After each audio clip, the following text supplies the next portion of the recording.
Cardiopulmonary Resuscitation CPR.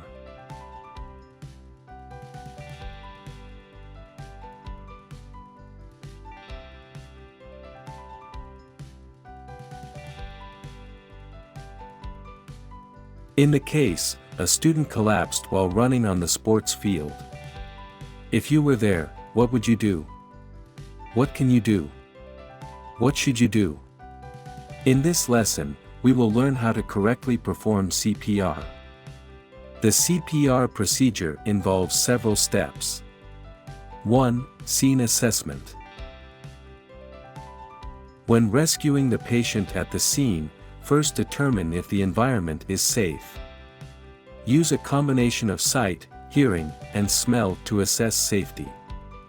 If the scene is unsafe, eliminate the hazards, move the patient to a safe, flat area, and secure the scene. Additionally, ensure self-protection while providing aid according to the specific situation. 2. Injury assessment. First, check if the patient is conscious. Gently shake their shoulders and loudly shout near their ear, "Hey! Are you okay?" Observe for any response to determine consciousness. To check if breathing has stopped, use the look, listen, and feel method. Look, see if the chest and abdomen rise and fall. Listen, place your ear close to the mouth and nose to hear any breathing sounds. Feel, while listening, feel for air movement from the mouth and nose using your cheek. Simultaneously, check for a pulse in the carotid artery, use the index and middle fingers to locate the Adam's apple, then slide them to the groove between the trachea and neck muscle to feel for a pulse. Check for 5 to 10 seconds, counting from 1001 to 1010. According to the 2020 American Heart Association guidelines for CPR and emergency cardiovascular care, non-professional rescuers are no longer required to check for a carotid pulse before performing CPR. Confirming unconsciousness and lack of spontaneous breathing is sufficient to begin CPR. 3. Emergency call. If the patient is unconscious and not breathing, assume cardiac arrest, immediately shout for assistance and quickly dial 120 for emergency services. If there are multiple rescuers, one should start CPR immediately while another calls for emergency help and looks for an AED. 4. Body positioning. Before chest compressions, ensure the surface is flat. Place the patient in a supine position. 5. Chest compressions.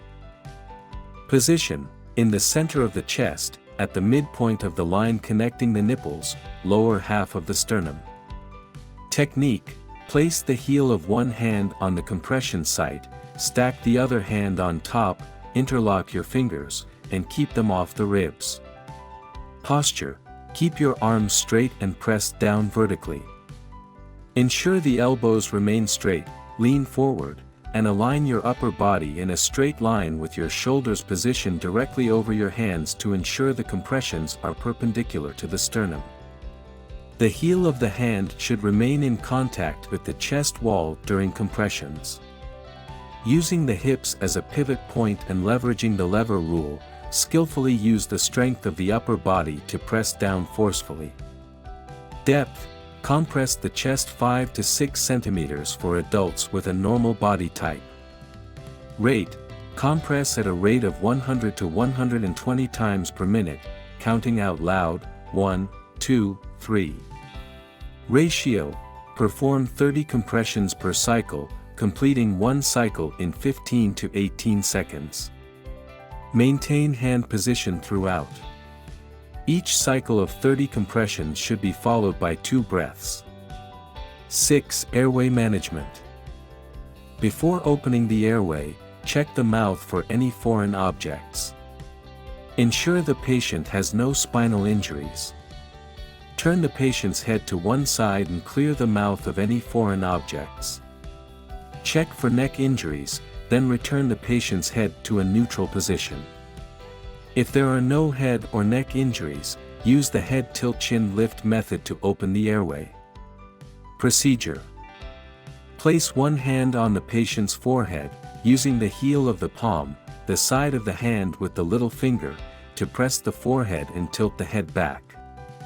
Place the index and middle fingers of the other hand under the bony part of the jaw. Control the pressure applied to lift the chin, ensuring that the line from the chin to the earlobe is perpendicular to the ground. 7. Artificial respiration. Kneel beside the patient. Using the heel of one hand, press the patient's forehead to keep the head tilted back. Simultaneously, pinch the patient's nostrils closed with the thumb and index fingers.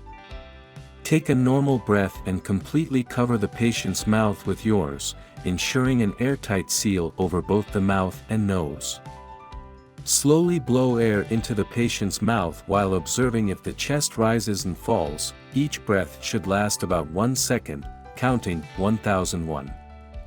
After each breath, separate your mouth from the patient's mouth immediately and release the hand pinching the nose to allow the patient to exhale through both the mouth and nostrils, ensuring the airway remains open. 8. Effectiveness assessment.